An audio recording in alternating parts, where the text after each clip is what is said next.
have that instinct automatically. Because remember, some of this stuff is genetic. They either have it or they don't, right? This is what it's all about, people. Attack the boy! He must know that I'm in the dog fight with him. I'm next to him side by side.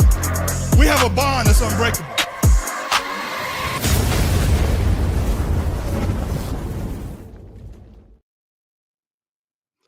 Boom! I had to take my glasses off for that one, man. You know, we didn't plan to have this one, but because of the most recent events, we had to talk about it because, I always say, I tell people that, listen, we make the mistakes so you guys don't have to. So make sure, Mark, you press the live button on your Instagram once you go live on StreamYard. You got to go back into where you did the stream key. Yep. Okay. Yeah, we're good. Okay, cool. We'll let people come on in. People, come on in. Anyway, man, it's good to have you on again.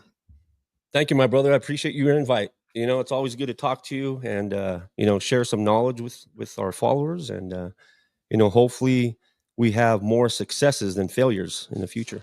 Absolutely. People, I want to bring on my brother, my friend. He actually watched me do a competition show too, bodybuilding show.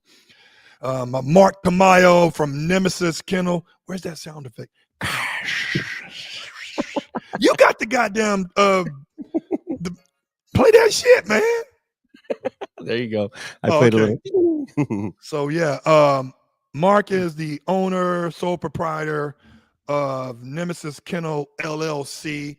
You can always find him on Instagram, TikTok, Facebook, YouTube, and we're working on the website, right? Yes, sir. Right. So yeah, always chime in. Mark, they're coming in. We got 11 people showing up. This is going to be big. And what I've noticed about the people that's watching, it doesn't really quantify the actual numbers. It's like the numbers are off. You know what I'm saying? But they're coming in. I'm starting on time because usually I'm on CPT time, color people time. Hey, Steph. Titus he can't wait to get with Reaper. Oh yeah, that's going to be a special one, man.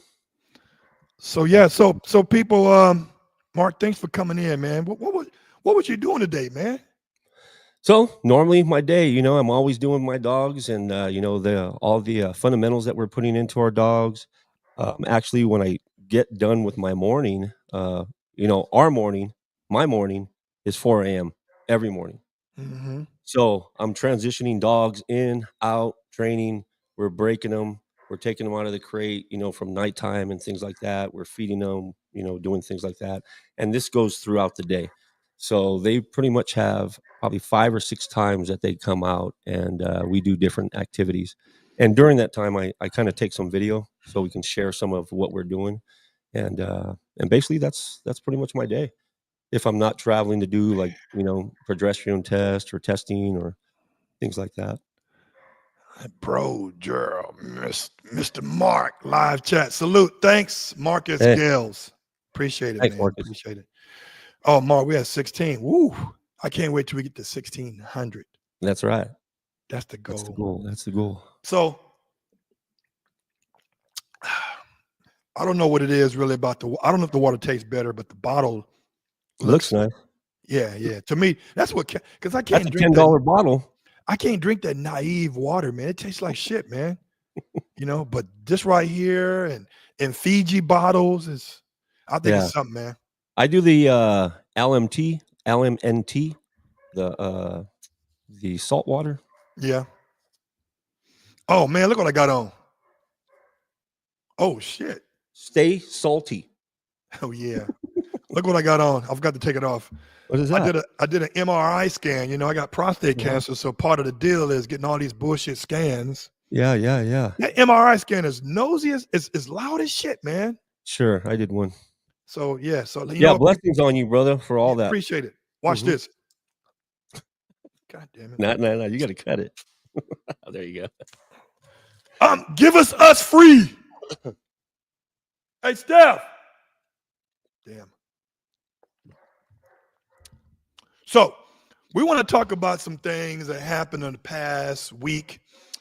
Guys, you know, I usually don't like to throw shade on other kennels. I really don't, because people like to try to throw a whole tree over me all the time, right? But we want to hit some pointers. I think one of the most important things that we are missing when we are wanting to be a breeder, or when we are aspiring to be a breeder, or when we are currently breeding as a new breeder, we never think about the whelping aspect. We always think the mama knows what to do. The puppy's going to come out perfect. The mama's milk's going to be produced. C-section is an option only. And we always think that Mother Nature's going to act right. That is not always the case. And to make it more relevant here, what do you do once you run into a roadblock or a speed bump? Yeah. That is the question, right? So today we're going to talk about not only whelping, but we're going to talk about the expansion of Marc's Kennel, what they're doing that is much different than most breeders here in Southern California. And we're going to take some questions or some comments. Again, people, keep it clean, keep it professional, and no low blows. We don't play that. No politics, no race issue comments, none of that goofy shit. It's all about dogs and how do we improve the animal or the breed. So let's keep it cool. So with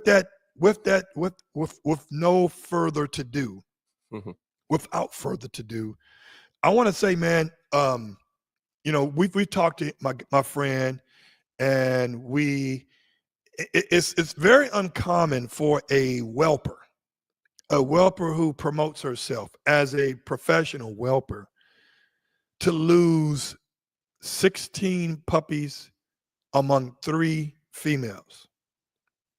You said it best. If you're going to whelp, and if you got too many dogs, you're not taking the dog. You're going to let them know that, hey, I can't overload myself. Therefore, I can't pay attention to the other dogs like I'm supposed to. Yeah. So we had a friend who has a kennel.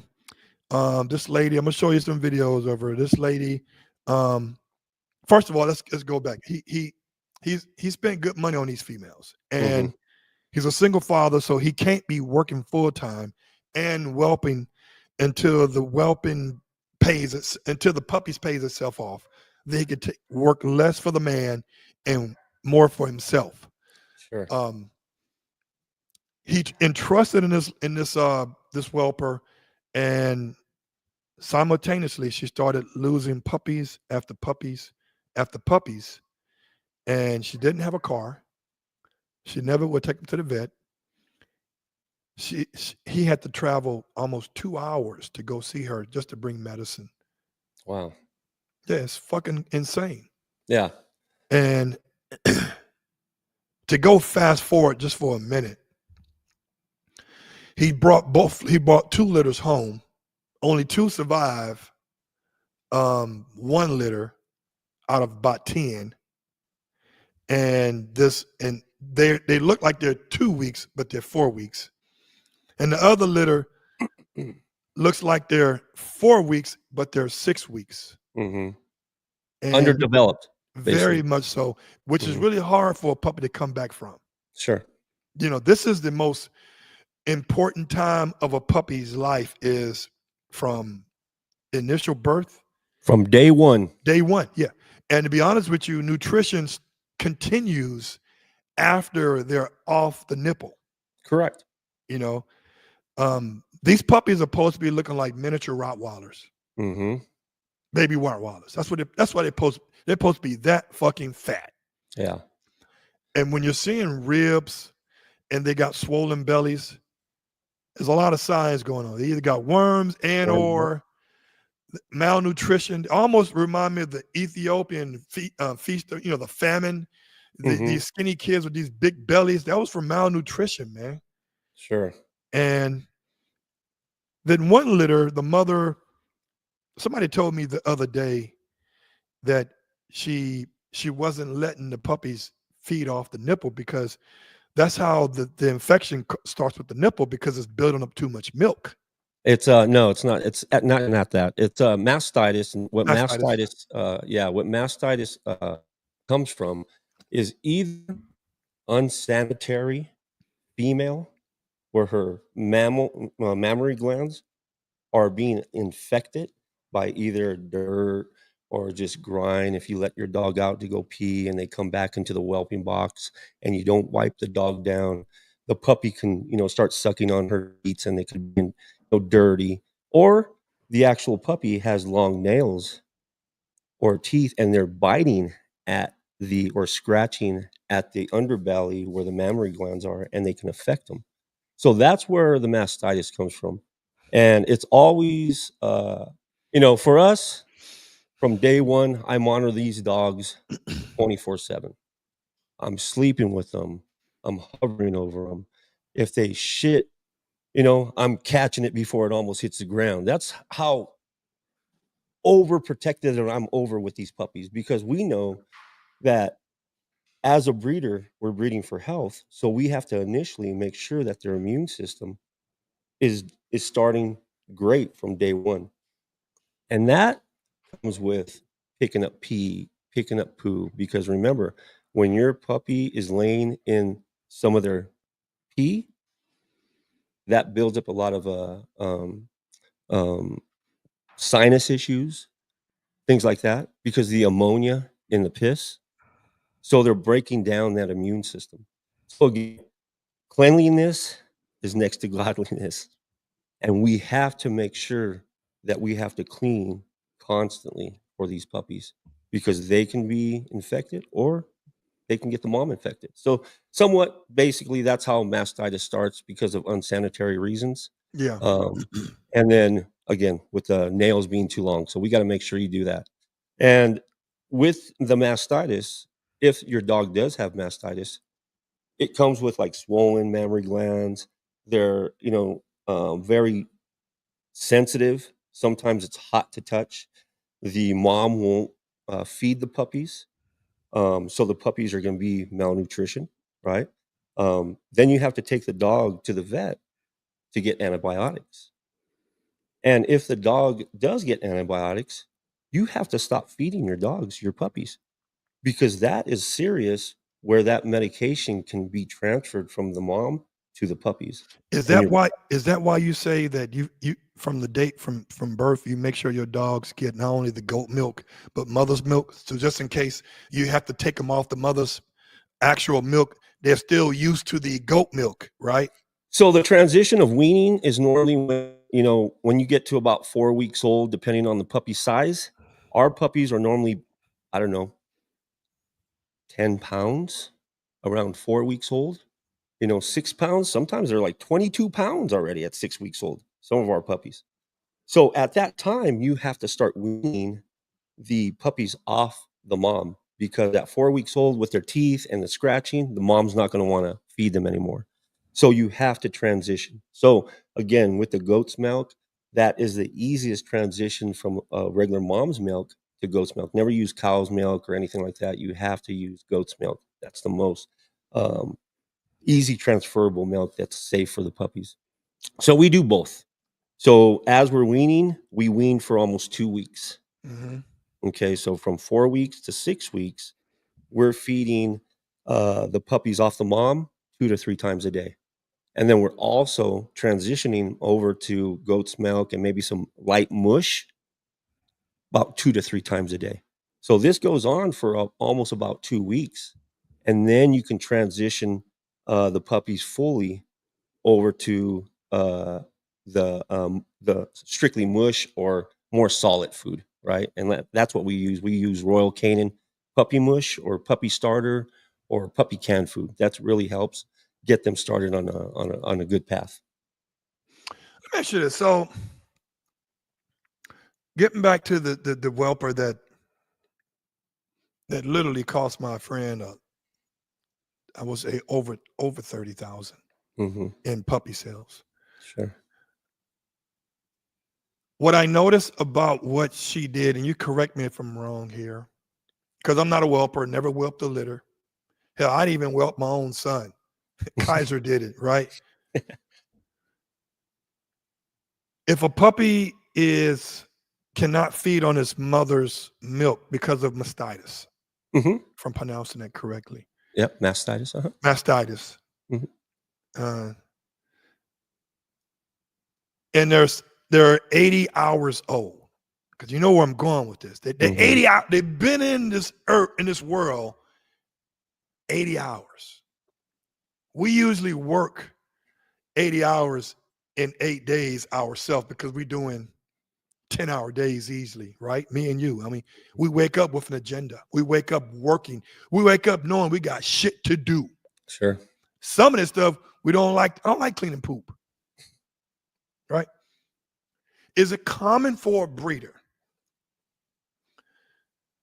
for Dobies? Now, I don't know how it is for Frenchies or Hmm. Great Danes or other large breed dogs, but is it normal for breeders, whelpers, to feed a dog concentrated canned pumpkin mixed with uh, um, Royal Canin puppy food that is like almost like cat food? It's that mixture. It's that granule mixture Yeah. at 80 hours. Because to me, and I'm gonna let you have the floor. To me, a 6-day-old puppy doesn't have the developed Digestive system. digestive system to Hmm. digest and to absorb the nutrients That's correct. of uh, man-made product food that has been loaded with sodium and all kind of chemicals.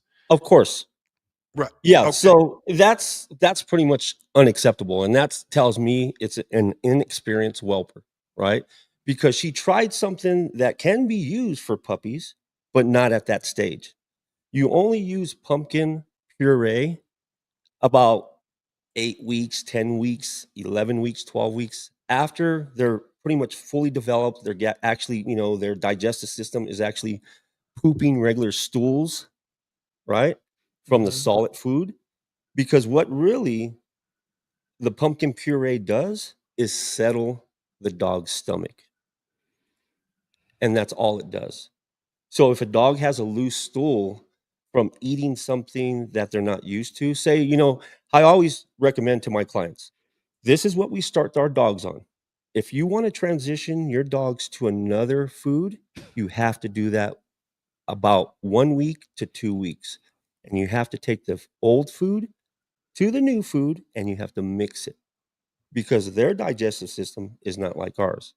We can eat different stuff and it may not affect us, but with dogs, you have to transition them easily. I think she tried to do this too soon, and that's what affected the puppies. I think it actually hurt them instead of helping them. What I'm gonna do is I'm gonna play the volume.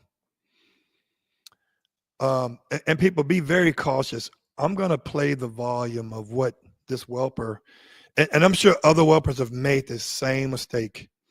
But when you're whelping other people's litter and you've charged them and they entrusting in you, you got to do things right and always ask somebody who knows more than you in regards to what to do when you run into a glitch. Yeah. What do I do? Because Hey, you're brother, not. I have 4 vets in my phone, general physicians, and I have 3 reproductive vets that I can always call in a moment's notice You see if this I'm shit, man? having situations that I never got into. Look at this. Yeah, She's pumping food in their mouth. yeah. She's force feeding them because they were nutrition because you couldn't feed them because of the mastitis on the mom. What So what what's she's trying to what's wrong with her putting it on another mother's nipple in the meantime? that's true because other mothers can whelp, feed other puppies, but that's only if the mom allows the puppies to do that. Because sometimes, with different litters, sometimes they won't do that. But yeah, for her force feeding the puppies, that pumpkin puree, recommend it. Should do that with with goat's milk. And she putting a rubber glove in the dog's mouth. Yeah, if she would have done anything, she should have used goat's milk to feed him. Exactly what she did, she should have used goat's milk, not pumpkin puree. Now, So the she's stimulating right now, she's yeah. stimulating the puppy to go poo because you have to do that because if they don't go poo and the mom's not stimulating, that can actually, be a bad sign for the puppy as well. So there are some things she did that was correct. Well, yeah, there's some things that, I see that she's doing somewhat correctly, but I think she just started again with the wrong ingredient or the wrong how do I say remedy, to correct the thing. Because remember, this is breeding, and I'm gonna go back to it. I am or used to be a tattoo artist. Okay. I'm a perfectionist when it comes to my art, when I'm putting it on someone's body. Okay. Because you're the last advertising for myself. Like I always say, I'm only as good as my last tattoo, right? Because if someone looks at that tattoo and they say, man, that's crap, well, no one's going to be coming to me. But if it's a good tattoo, there's someone's going to be recommending me, right? So that's an art. You can actually learn how to tattoo and develop your own style. But with whelping and breeding, it's a science, man. You have to do things step by step accordingly to the process and the steps that are in the best welfare of the puppy, right? So from day one, there's all types of different timelines where you have to do things. So it there's a lot to go to it. You know what? So yeah, go ahead. So you know what's interesting about this particular situation because I've never been close or involved in where a whelper lose so many puppies in different litters Hmm.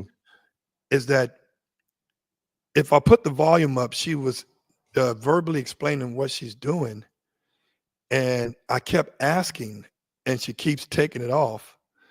Um, she said, "We're doing good here. This is what we do when we have mastitis, blah blah blah." But she didn't update the video with another video the following day because 7 out of the 9 puppies Yeah, died. sure.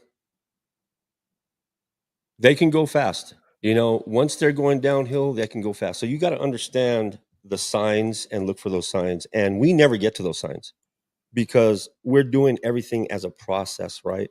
So in certain timelines, we're watching the puppies. We're making sure that they're being fed every hour. We're making sure the mom's clean, that they're not rolling up on the puppies. That's why I have either surveillance or I'm sitting right next to them, right? I'm normally I'm not in there only when my dam's not in there Mhm. because I'm always watching, right? If my dam's out and taking a crap outside, then I'm watching her. When she comes back in, I'm cleaning her up. I wipe her body down. I wipe her paws because she can track something in. Right? I'm wiping her teats because she can transmit something, right? Dirt or something else. I'm wiping her head. I'm wiping her whole body right before she gets back into that whelping box because we want to make sure that everything's sanitary for those puppies as they grow because the most important is their immune system. And, And and parvo's real too. So nobody get to come in and out that ain't part of the hell family. no, no way. So before 6 weeks old, I don't allow anyone over, only me and my wife, because it's controlled, it's a controlled environment. Remember, parvo is airborne, Airborne, yeah. so it can actually, be transferred.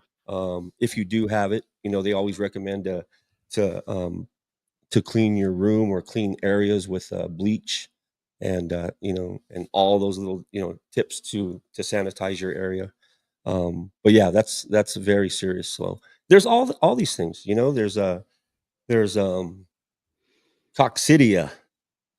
That's normal as shit too. And listen, man, speaking of coccidia, I have a friend of mine that shout out to Lotta Bell.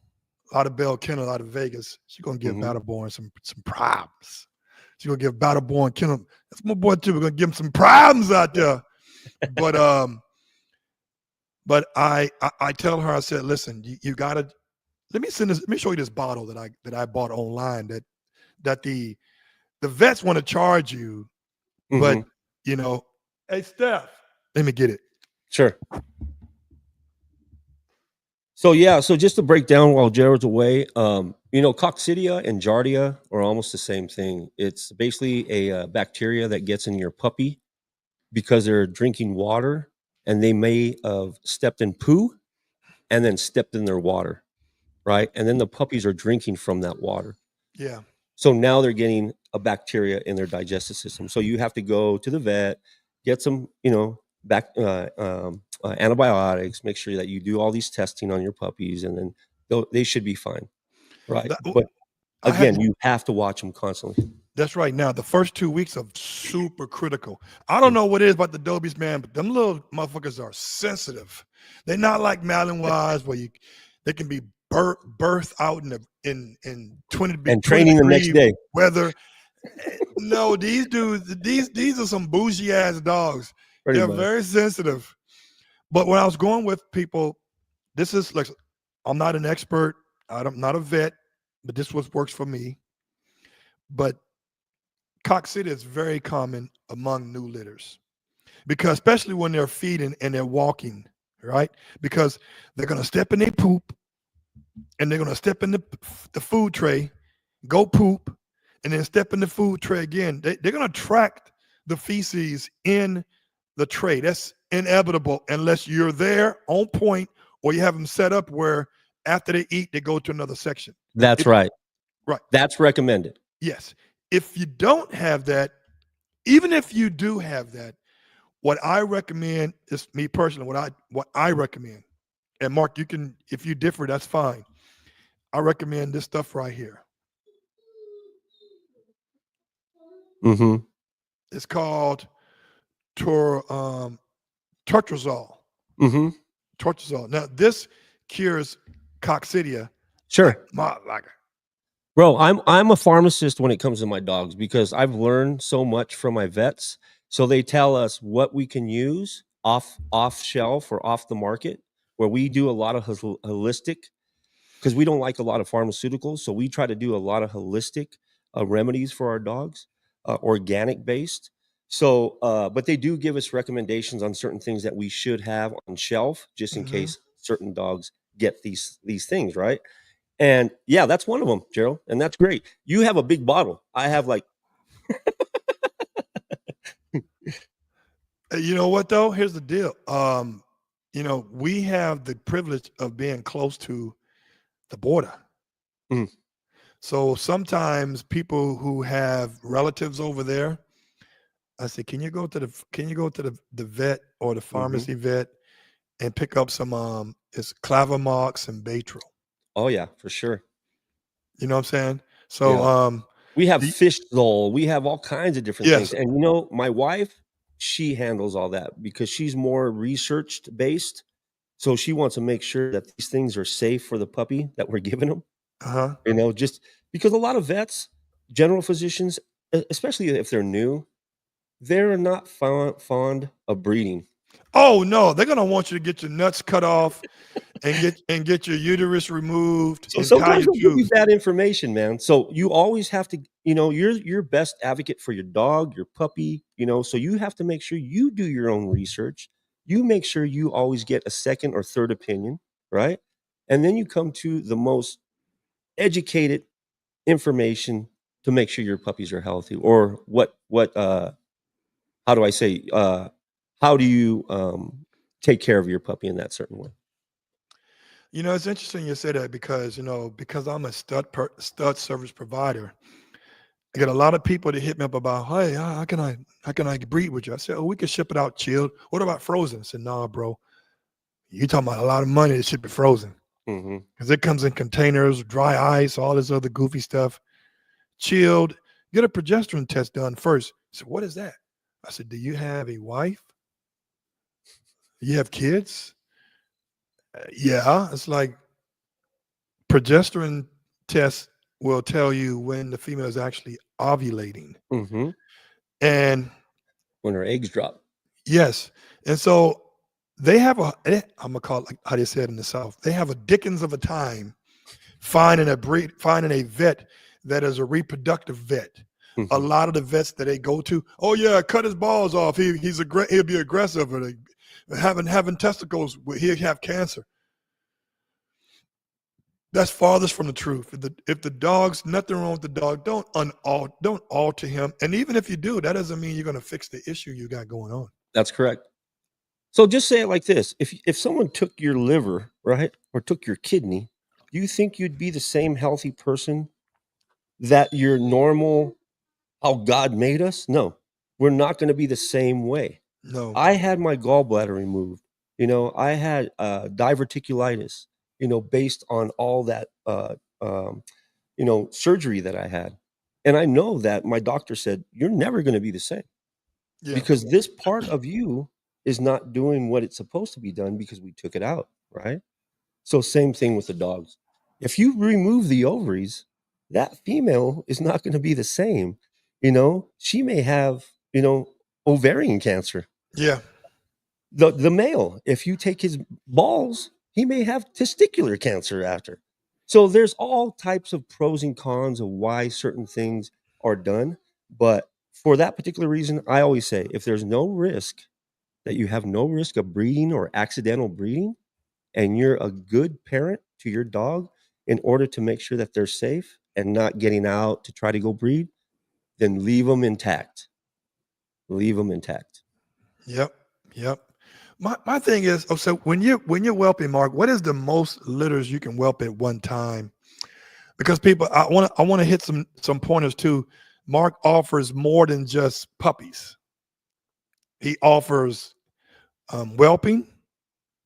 He offers boarding, and Yep. So we do breeding, we do boarding. The yeah. reason why we started doing boarding a lot because a lot of our customers, a lot of our clients that have taken our dogs um, from our kennels, they love the one-on-one interaction and how we cater to their needs and things like that because they can call me on a dime's notice for anything because we offer um, lifetime puppy support, which any stage in their life, the owner can call us Mhm. and let us know, right? And ask us questions or concerns. The dog can be 3 months old or 6 or 7 years old. It doesn't matter. Any stage, they can call us with questions and concerns. Doesn't mean that we're responsible for what their dogs are going through because that's done after 1 year based on our contract. But we are still here to help them with any issues that they may have, growing issues, training issues, exercise.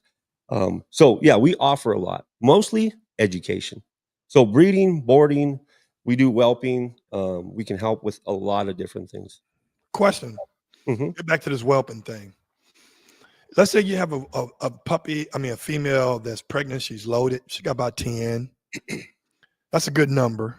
mhm, And she's having complications giving birth. Like her sac has broken, the water's broke, mhm. but she's not um her cavity area is not opening up wide enough for the puppies. What do you do in that situation? What do you give the dog? Or what can you do other than run to the Yeah, vet? so there's a lot of different things that we learned over the years, and that's why I always say, this is not an art where you can just learn and then start implementing in over 2 3 months. This has taken me, and I'm still learning. Right? We started this journey back in 2016, Gerald. Hmm. When we started with Nemesis and everything else. So as we grew, I learned more and more. So there is Breeder's Edge. It's calcium, which will stimulate ovulation, stimulate contractions. So we give that to the dogs if they are not, um, how do I say, at that point to give birth. And remember, within 24 hours, you have to take the temperature of your dog. The gestation period for a dog is around 63 days.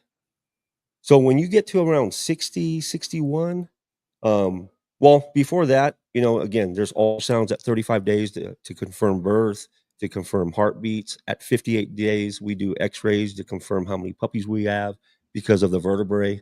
And then at 61, 62, 63 days, the dog will have the puppies. But before then, you have to take the dog's temperature, because the dog's temperature will tell you when she's ready to give birth within 24 hours based on that temperature you just got. So they'll drop like a degree or 2 degrees, right? And that's a perfect sign is when your female is going to give birth. So now you're ready, right? And even though people think that, yeah, oh, sorry about that. Even though that some of these people that are breeding think that they don't have to watch or they don't have to help, it's always good to know how to whelp your female. If there's any complications, if it's like a breech birth, you should be having a puppy every hour. If you're not having a puppy every hour, then you have to stimulate her contractions. And if it takes longer than 2 hours, you'll be calling your vet because you may have emergency C-section at that time because maybe the puppy is breached in some way, right? Isn't But isn't it isn't it more like now what I'm learning, like, you know, a lot of Adobe breeders in Europe, and I'm telling you, I'm going to Croatia in y- September for the IDC show nice. for the Doberman. But Hmm. I noticed a lot of the Eastern Europe breeders are docking and cropping at 8 to 10 weeks versus docking at 2, 3 days of age. So I say that is it goes this: in order to prevent any possible delivery issues, wouldn't it be safe to say just to do a C-section every time? I don't think so because now you're getting into because once you do a C-section, you got to always do a C-section, right? She can never deliver naturally. Only would recommend a C-section if it's say in an emergency, right? Because Yeah, our Frenchies, they can't give birth naturally, right? Because their their womb is so small and the puppies are right, so big. So they can get hurt. So you have to right. do a C-section on them. So same thing with I believe in a Doberman.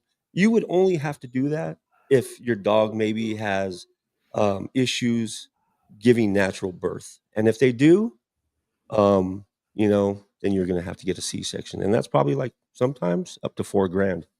What is a reverse progesterone test?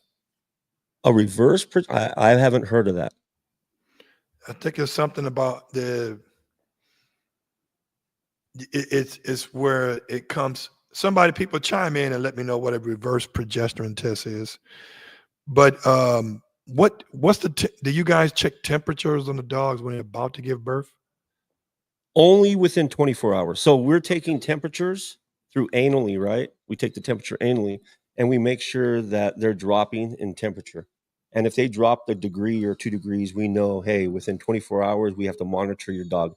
Your dog's not going to want to eat. So that's a sign. Your dog's going to start nesting. So that's another sign. She's going to go into her whelping box. She's going to start, you know, making her little nest.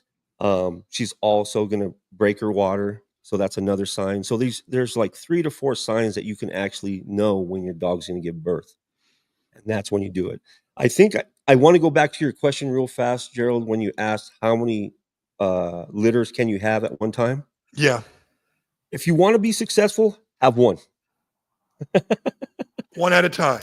Don't spread yourself thin, okay? Because when you spread yourself thin and you have too many litters, unless you have help, right? And you're doing it because me, I'm a one person, army over here. My wife helps me at sometimes, but she's still employed, but I do this full time. She does help me. But I will try not to overlap my litters because I know that I'm not going to have time to watch each puppy and bouncing back. So sometimes I will overlap some if I have help. Like this year, I'm having 3 to 4 litters, 3 litters Dobies and 1 litter Frenchie, but they're spread out a little, right? Yeah, yeah. So by the time the dogs are 8 weeks, now these dogs are being born, right? So you never want to spread yourself thin. And if you're doing whelping for someone, guess what? That takes priority over your own dogs. Like I tell my clients from boarding, because as we know, when we take our dogs to boarding, I'm checking on the trainer. Hey man, how's my dog? Yeah. Is he whining? Is he cool? What's up? What's going on? You know, I just want to make sure he's comfortable and you're comfortable, right? Because I don't want him to be whining too much or causing you too much problems. So with that said, I'm always telling people like, oh, there's whiskey. Yeah. I'm always telling people just take your time and do it correctly. Somebody chimed in while I'm trying to get this other thing set up. Somebody chimed in and said that you said Thomas Powell said just not that, but she might not accept the puppies when she get up. Yeah, it is kind of a little weird for her to automatically start saying like, where all the fuck these puppies come from? But I remember when I had Angel from Breeders Hack.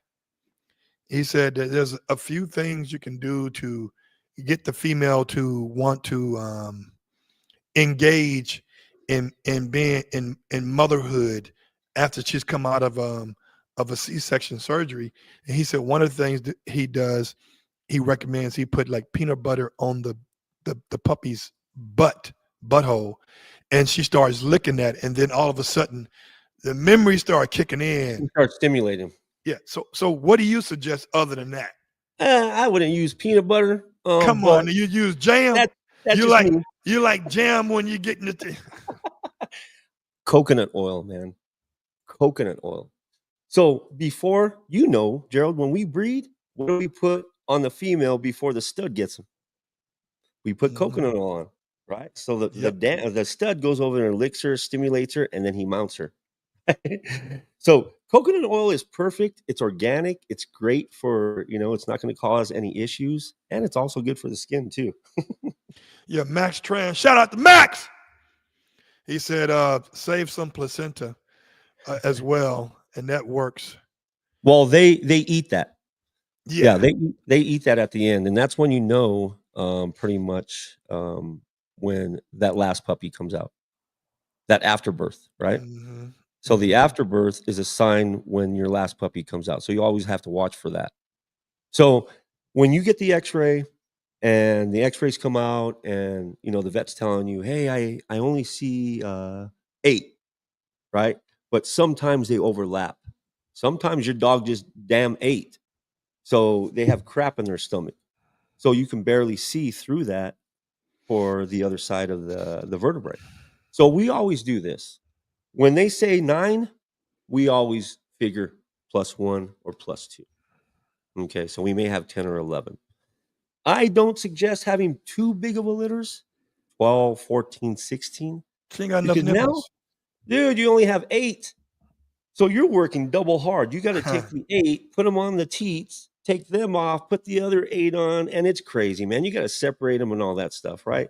So 7 to 10 is a perfect, healthy litter because everyone is fully developed. You get maybe some smaller ones, but remember, because of the pedigree and because of the genetics, even those puppies will, once they fully develop, they're going to be the same size or sometimes even bigger than the big ones that you first Because seen. they're not competing for food either. That's right. And remember, I always like the smaller ones anyway, because they're the ones that are always fighting for the food because the bigger ones are always pushing them out of the way. Mm-hmm. So the smaller ones always tend to be more high drive, more active, more like intense because they're fighting for that stuff, man. They have to eat, so they're fighting for it. So I tend to always like the little smaller ones.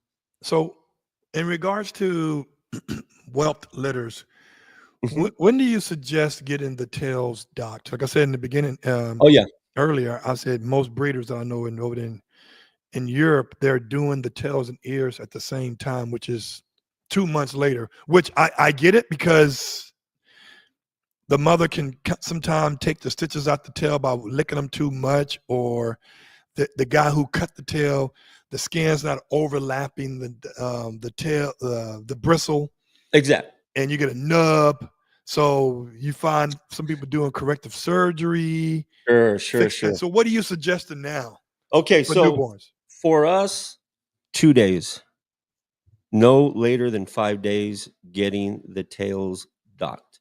And the reason for that is because the tail is basically cartilage, right? It hasn't grown into the vertebrae yet. When you start messing with the dog's vertebrae at 8 weeks old and cutting the tail, now you're affecting the dog. That's my belief. That's my perspective on it. When you start breaking the tail, because why do you? Okay, so when working dogs and they wag their tail, right, and they're wagging them all the time, especially natural tails on Dobermans. Yeah. What happens to those tails when they hit your coffee table, or damn, they're working or they hit something? That tail breaks. Okay, so what happens is you have to take that dog to the vet, and what do they do anyway? They have to cut the tail.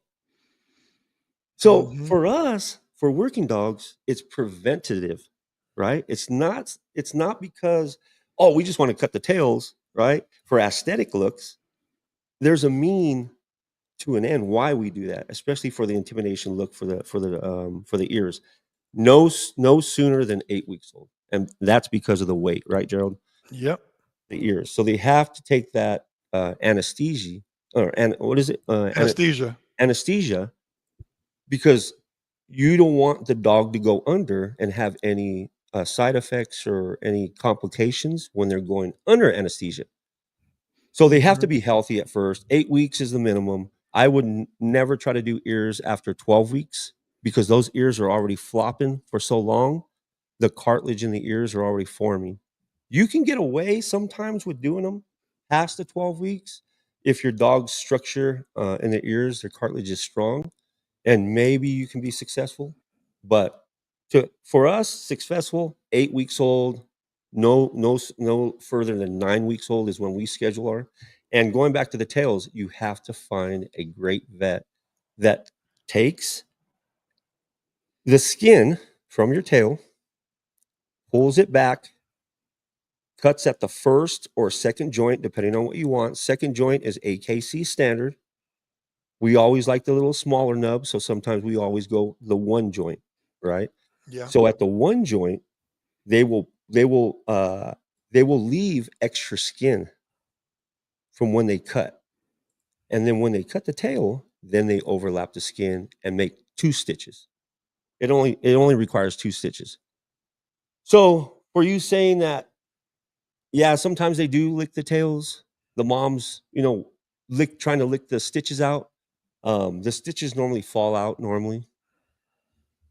So it's not detrimental to them, but you got, again, I'm always monitoring. Some people don't have it like that. But So, so for the me, I'm always monitoring. So when my dog starts licking the tail of the puppy, I remove the puppy, or I take the dog away, or I tell her no, or things like that. I correct, what do right? you feel So about we're always monitoring. what do you feel about whelpers or breeders who are naturally whelpers when they're doing it right, using the incubator? Incubators are good. They take the puppies right from the get go because a lot of dogs will have sinus issues, right? So sometimes when the puppy is born, they have mucus in their mouth, they have mucus in their nose. Sometimes you got to put the puppy to your ear and hear if they're, wheezing like I do because I have asthma and hay fever. So you probably know I always breathe heavy because I can't breathe out of my nose. I'm always breathing out of my mouth. So with that said, with the puppies, you have to take a little, what are those called? Little dropper or whatever, and suck all that mucus out of their mouth, suck it out of their nose, right? And if you do hear a little hissing or a little wheezing, put them in the incubator. We have a humidifier. We have certain things that we can put, in their humidifier to stimulate and help with that little cold if they do have it. But yeah, there's certain things that you can do. But incubator is good. You can just take the dogs, put them in there, keep them warm, because remember, they have to be warm. If dogs are too cold, they can die. Yeah. So we always have heat pads or heat lamps to make sure it's always nice and temperatured and controlled temperature in there. You know what my boy Very Leo important. told me?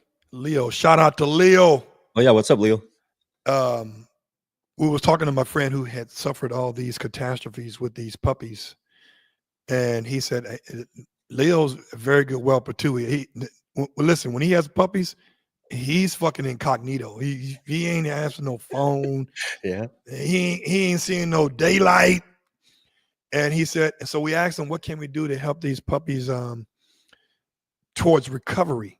Let me see what you think about this. He said, feed the hell out of them and let them go into the sun. That vitamin D. Vitamin D, bro, all the I know, time. right? I'm like, God That's damn, natural. it's like that's the shit. I Yeah, didn't let think them about it. bask in the sun. Let them bask in the sun. You know, again, after your first initial shots, which we do, Yeah. you know, get your initial vaccinations. Make sure you're deworming your puppy at 4, 6, 8, 10, Yes. 12 weeks. God damn it. All these little things that you have to do to make sure and ensure your puppy is growing healthy, right? So there's all these little steps that you have to do. But yeah, taking them out in the sun after they get their first shots, because I don't like to expose my puppies too soon to things, because yeah, you can build up their tolerance to certain things, but maybe overexposure can be detrimental to them too. Maybe they go out at 6 weeks old or 5 weeks old and they haven't had their shots yet, but they get into crap outside from a bird, right? Or something that they get into. And because of that, those shots or something that they track in, again, parvo is serious. It's real. So we always do the first and second initial vaccinations on all our dogs before they go home. The owners normally have to do the third and fourth with the rabies at 12 weeks old. So that's when they do them. If our dogs have the ears done, then we normally give them up around 10 weeks old. I I I like to keep our dogs after they're getting their ears done to Yeah. make sure that they're healing properly. They're not over scabbing. I also am courtesy, you know, to take out all the stitches for our clients. They don't have to take the dog to the vet and have them removed, because some vets don't want to take responsibility. I've had so many people say, Mark, these people don't even want to take stitches out. They don't want to even Because be responsible. right. Especially if you didn't get it done by them. Yeah. One client, this is trippy, dude. And this is how sometimes you have to always do your due diligence and make sure, again, you're doing the right thing for your dog. So one of our clients took their dog to the vet, right? And they asked, do you post ears? Mm-hmm. And they said, oh yeah, but you have to make a general schedule for your dog to see our doctor. You know, Mm-hmm. so that was a $65 bill wherever they were. And she says, okay, but you guys do posting. He goes, yeah. So she went in, paid the $65 to see the doctor. The doctor did a general overlook on the dog, right? She says, okay, can I get the ears posted? The doctor said, we don't do that here. So they scammed her just to pay the $65 for their general overlook, and they didn't even do the ears, bro. So it's funny to me that, you know, that they misrepresented themselves by saying that just to get her in there. So I told her, I said, don't go to that vet again, because now, just because of the ears, you don't know what they're going to do later on, right? That may be detrimental to your puppy. Go to another vet. And she did. And she goes, oh, yeah, I already made an appointment. So again, you're your best advocate for the dog, you know? Let me ask you this. So, and again, shout out to Marc, Nemesis Kennel, for joining us. Marc does ear taping as well. He does boarding. And depending on what he's got going on, he does whelping as well. Um, the first 2 weeks of a puppy's life, and let's say again, and you may have touched on it, but I want people to touch on it again. Mm-hmm. If the mother her milk is infected, what alternatives are you giving these puppies? Because what I realized with this litter that my friend had, these 2 or 3 litters, um, basically they wasn't being fed. It's impossible to look like that and drinking milk and being fed and look like that. I don't care if the puppies have worms, because all pups are born with worms. You just, that's a guarantee. They're going to get worms. That's why we're still deworming our dogs in their adult life. Sure. We're deworming them. But what are you giving them for alternative meal or food, I would say, if they cannot feed or if the mom is not producing enough? What are you giving them? Okay, so we always go back to the goat's milk, right? Goat's milk is the Powdered most or already liquid based? it doesn't matter. You can buy it in cans, which it's liquefied, but you're buying it in cans for like $3 to $4, right? And it only supplies so much. If you buy it in the powdered form in the bag, you only have to use 1 scoop for like a cup, right? So you can Okay. multiply use that whole bag and it will last you a long time because you don't need that much of goat's milk in there. You have to use a certain amount to a certain amount ratio of water. Okay. So you have to mix it and dilute it a little bit. So when that happens, you get a little eyedropper, right? You can get an eyedropper. You can get a syringe, like you showed me the other day. It's a nice big, um, it can hold water. It can hold liquid. You Yeah. know, That it's like real big maybe, one? yeah, it's like we use for, it's for deworming our puppies. Yeah. It's 5 milliliters for every 10 pounds for the puppy, so that's what we give, right? So if they go to 20 pounds, we have to give them 10 milliliters, okay, and so on and so forth. That's you take your dog to get dewormed, your adult dog, because they give it orally now, right? They give it in a nice syringe. You don't have to give them because how many milliliters is a 60-pound dog? That's a lot of deworm. So they have a special dewormer at that age, so you have to do it. Um, but yeah, goat's milk is like one of the purest things that you can transition your dog from and feed them because if they're not eating and the mom's not feeding them, you have to manually feed them, right? So you have to do that. But So again, yeah, goat's milk. so you're doing a syringe, you're not giving them the baby bottles? You know what? You put the nipple on the baby bottle, you have to poke little holes. Sometimes the puppies won't suck on that. Right? They won't because it's kinda cold, you have to warm it and all these certain things. It has to be simulated to the mom, right, in order for them to eat. For us, if the puppy is not eating, we have to make sure that they eat. So Yeah. we open their little mouths, right, and we do drop, drop, drop, then they start licking, lick, lick, lick, lick, lick, and then we drop more drops, drop, drop, drop, drop, and they're licking, licking, licking, drop, drop, drop, drop. But you can't overfeed them because then you can, get into, I forget the terminology, but um, when the bubbles come out of their nose, um, man, I can't think of the word, it just slipped my mind. But anyway, um, yeah, you gotta make sure that you don't overfeed them because they can do that, and aspirate. 'Cause they can Okay. aspirate and, they can actually choke. So you gotta make sure that you don't overfeed them, but you have to do that, right? Um, up until they get to a certain, um, stimulation point where they can start feeding off the mom again, right? Again, 4 to 6 weeks is when you start weaning, um, and then you go from there, and then you can transition over to the full mush. But That's within the 4 weeks, we've really don't have any issues of the dogs not eating. Um, our dams are really good moms. Like some Nemesis was the best mom. yeah, Some of our dogs, like Rain, our little devil dog, she wants to feed and out of there. right. Feed and out. She don't even wanna be in there, bro. She wants to take care of your dogs and get out of That For sounds like my mama. Nemesis She would for she would like, let me feed y'all, get y'all some McDonald's. Mama gotta get 'em go. out. But with Nemesis, dude, she did not wanna get out of there. She would stay in there. If we try to get her out, she would not get out. She just wanna stay with her puppies the whole time and watching them, right? So, different moms, are doing different things, but, you gotta ensure that you gotta follow the process and make sure your puppies are eating every hour, because then you're gonna start seeing growth. And how you know that is by weighing the puppy Now, how every often are you day. weighing them? Every day. Every day or every week? Every day, bro. Every So day. Because we wanna make sure that they're growing an ounce every day. so question then. So per week, how much Dobermans, people, per European Dobermans per week, what is the average they're supposed to be weighing per week? Like 5 pounds? No, Well, 2, 3 pounds, 6 pounds, and then I be don't nine think there's an pounds. average because remember, different dogs have different genes, right? So some of these dogs are going to be a little smaller. Some of these dogs are be a little bigger. Um, some are going to eat a little more.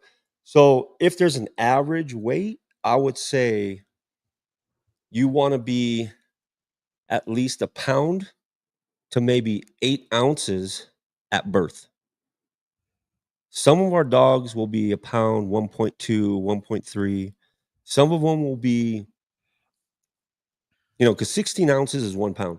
So you have to be in that range, right? Because some of these dogs, if they're undeveloped and they come out and they're like maybe 5 ounces, they're small. You have to put them in the incubator. You have to stimulate them. You have to, give them food. You have to do all these things to make sure that they're growing within that span of time. But normally, like I said, if you're having 7 to 10 puppies, they're normally an average size, 12, 14 ounces to about 1.5. Now, when they get to probably, I would say, 4 weeks old before they start weaning, they should be around, I would say, 3 to 4, maybe 5 pounds. Okay. And again, we have AKC gives you like little papers and we put all the dogs' names on them and we track their history every day, every week. We make sure these dogs are growing daily. And that's the most important. And let's start. I want to start taking some comments because I want people to be heard and heard on this platform as well. This one guy said, "A great Doberman dog from Marc. He turned 2 yesterday. High drive and super smart. That's what we want. That's what we want." Oh yeah. Who's BV? Who's BV? I don't know who BV is. Well, whoever BV is, I Shout don't out know your BV. Instagram. Yeah, shout out, man. Thank you so much. Yeah, a lot of our dogs turned 2 years old, so they're doing really well. And that's from Rain and Heroes Litter. Oh, so they told you that. So What's that? listen, uh Kadan said, "I don't know a whole lot about the dog pedigree and the unique names, but the dog's ancestors have. My Doberman's has ancestors that has Nemesis in it. Could it be any chance be in your? It's possible. Who? Well, yeah, our pedigree is not named Nemesis, but it's based on Nemesis Kennels, right? Right, but Because basically all our pedigree is based on your bloodline, Gerald. right, but he's saying that Nemesis is one of the names on his pedigree. So possibly, yeah, Nemesis is going to have some. Oh, I see. Yeah, From my Nemesis. my particular dog, Nemesis, yeah. And Right. that So and that's Alonzo's daughter, remember? yes, yeah. And Tara. Tara is from I forgot. Those are Candy and them Candy. people, right? Yeah, Candy. Gloria. Yeah, Gloria. She had some nice dogs, man. Yeah, bro. Gloria was Yeah. cool as shit too.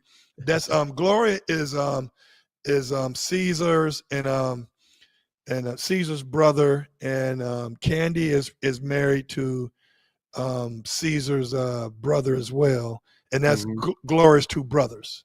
Yeah. Go way back. Yeah, yeah, yeah. I'm so blessed, Gerald. I am so blessed that I found you, bro, because because I've had Doberman since 1973, bro. So I know the history of Dobermans and things like that. My mom was in love with Dobermans. When my dad got out of Vietnam, that dog attacked him because he didn't know him. So my dad Right. said, "Get the hell of that dog. That dog's out of here." So when my mom and dad finally got divorced when I was about 11 years old, what was my mom first thing to do? Got another Doberman. I told you when we first met, he said, "Oh, I just want one dog," and I was like, "Nah, bro, trust me. You're Yeah, gonna have one litter, and you're gonna be hooked." I yeah. told you that. But imagine if I would have went to someone else. Yeah.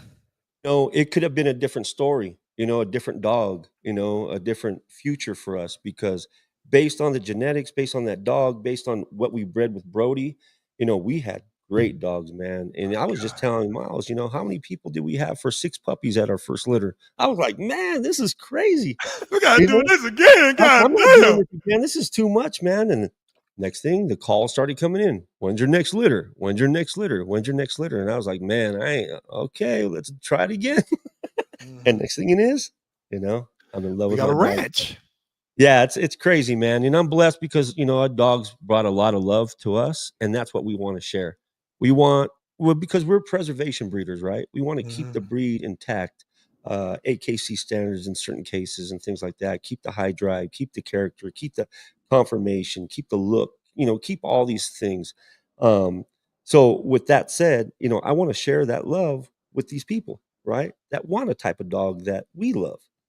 So that's my, giving to the world is our love for these dogs. So, people, I want to show you guys the Oh, that's breeding Reaper. that we're going to be having pretty soon. This is.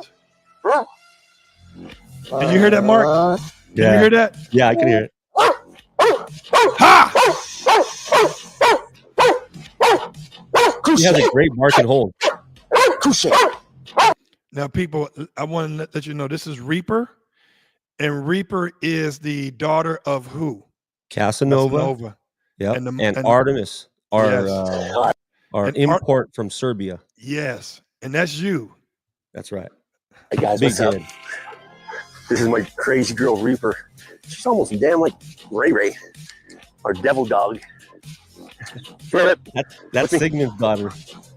Good girl. Rain. Good girl. You my baby? You're gonna have some puppies? First time? You're gonna be a new mama? You're gonna be a new mama with Tyson? European Doberman stud Tyson?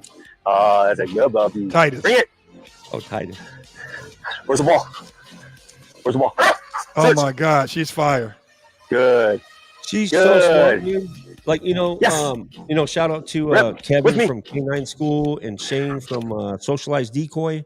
We go out training with them sometimes in Rosemead, and they evaluated her when I first took her out. And what did they say? They were telling me, man, she is so crazy. Look at that barking hole right there. She's like a Maui. We have to bring her down and not build her up because she's so wired. Oh yeah, oh my baby, oh yeah, good girl. Yeah, I have fun all day. Oh yeah. So remember again with our training, nice. Gerald, you know this, especially with trainers that are always giving you great advice on to elevate your dog, right? Make sure you're only doing the things that's required in your dog, because remember, you can imprint your dog in a bad way. Right. And it could cost you down the line, because if you imprint your dog in bad way, now you're taking them to a trainer and the trainer has to work double and you're paying Correct. double. So if you imprint him the right way or her in the right way, and you're doing certain things that your trainer is advising you to, like don't do this and don't do that, or do this or do that, to make sure that when the dog gets to them, it's an easy transition and the dog is easily learning and taking on those challenges. So that's really, really good advice, is just to make sure that you don't do something to be detrimental to your dog if you are going to get into some type of sport work. People, I like to thank Marc for chiming in with us on this day. Feels like Thursday, man, but it's only fucking Wednesday. Yeah. Damn. People, that breeding is happening this week. We're very. I'll say the next 24 to 40 hours is going to happen. Stay tuned for that updated video where we're going to do the TCI. Mm-hmm. TCI over there, over at SoCal and Riverside. Sure. I'm excited. Marc, thanks for attending this episode with me. I think it was important that we touch on it, because these are the things that nobody's talking about. It's almost like people are buying cars without knowing how to use a stick shift. Sure. You're buying a sports car with a stick shift, but you're going to learn how to drive a stick, but are you going to tear the gears up in the process? Yeah. So yeah. I mean, just for me to say something on that, Gerald, is, hey, we're always a source, right, Gerald?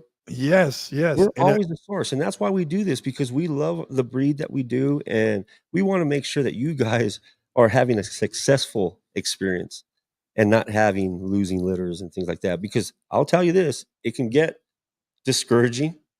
It can also be depressing, when you lose a puppy or 2 or 3 or 4. You can get into depression mode, man. It's hard, because remember, these dogs are a little soul, right? And those little dogs are passing in your hands or whatever it is. It's hard. So we never wish that upon anyone. So that's why use us. We want to be here for you guys. Yeah, hey, let's trust me. We've made all the mistakes so you don't have to. So until then, people, I always tell you at the end of every episode, be resilient, but be responsible. Until next time.